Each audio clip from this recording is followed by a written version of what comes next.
আসসালামু আলাইকুম ওরহমতুল্লাহি ওবারাকাতুহু। আমার স্ক্রিনে এখন যে 3D মডেলটি দেখতে পাচ্ছেন তা সলিডওয়ার্কস এর মাধ্যমে কিভাবে খুব সহজে তৈরি করা যায় তা আজকের টিউটোরিয়ালে আমরা দেখব। তো এই মডেলটি তৈরি করার জন্য আমরা শুধু তিনটা কমান্ড ব্যবহার করেছি: এক্সট্রুডেড বস বেস, স্যাম্পার এবং এক্সট্রুডেড কাট।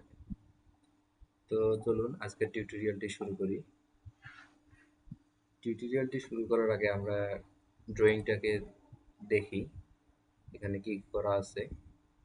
এটা আমাদের ড্রয়িং। এই ড্রয়িংটাকে দেখে আমাদের এই স্কেচটি তৈরি করতে হবে বা মডেলটি তৈরি করতে হবে। তো মডেলটি তৈরি করার জন্য আমরা নতুন একটি পার্ট নেই।